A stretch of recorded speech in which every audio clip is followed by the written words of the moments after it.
Ευχαριστούμε τον Πρόεδρο της Κοινοβουλευτικής Ομάδας του Κομμουνιστικού Κόμματος Ελλάδος. Να διευκρινίσω, γιατί μολονότι διασαφίστηκε απολύτως το πρωί, επανέρχεται.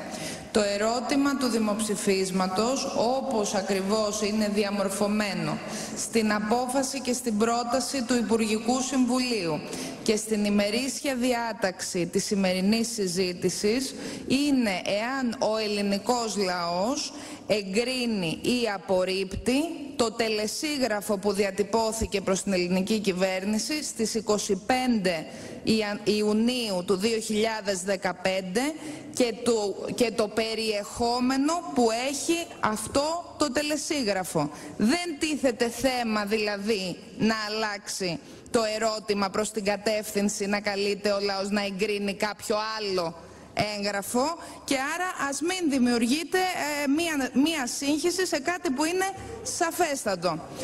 Το λόγο έχει ο κοινοβουλευτικός. Παρακαλώ. Σε μένα, απαντήσατε σε μένα αυτή τη στιγμή. Απάντησα και σε αυτό που είπατε εσείς και σε αυτό.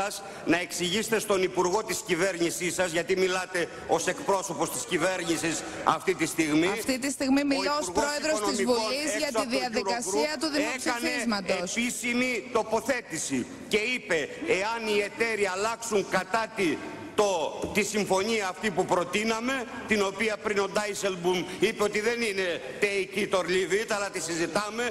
Τέλος πάντων δεν είπαμε έτσι στην Ελλάδα, δεν ξέρουμε αν και εκείνος ήταν σαφής ή ήξερε τι έλεγε. Πάντως ο κύριος Βαρουφάκης, εάν δεν ήξερε τι έλεγε, όπως μας λέτε εδώ μέσα στην Ολομέλεια της Βουλής, να πάτε να εγκαλέσετε εκείνον και όχι να απαντάτε σε μένα. Κύριε Πρόεδρε, εκείνο το οποίο σας λέω, πάρα πολύ να μην το ξανακάνετε αυτό. Αν το ανέχονται άλλοι συνάδελφοί σας εδώ μέσα, καλώς το ανέχονται. Το οποίο σας λέω, κύριε Πρόεδρε, αλλά δεν νομίζω, πολλά σχόλια ακούμε συνεχώς.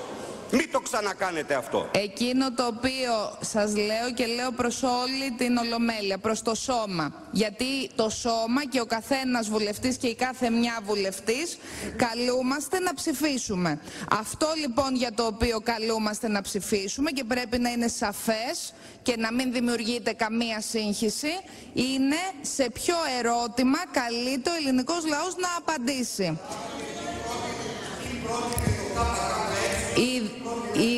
Εσείς έχετε κάνει μία πρόταση τροποποίησης του ερωτήματος.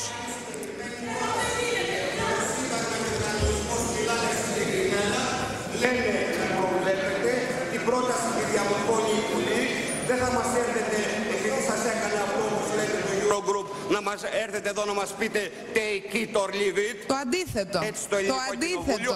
Άρα λοιπόν, να δείχνουμε εμπιστοσύνη στο λαό. Καταλάβαμε πολύ καλά τι προτείνατε, αλλά σας λέμε ότι εμπέζετε ξανά τον ελληνικό λαό. Να έχετε το θάρρος να προτείνετε στον ελληνικό λαό να πει όχι, όπως κάνει η κυβέρνηση. Ο κοινοβουλευτικός εκπρόσωπος του ΣΥΡΙΖΑ, ο κύριος Φίλης.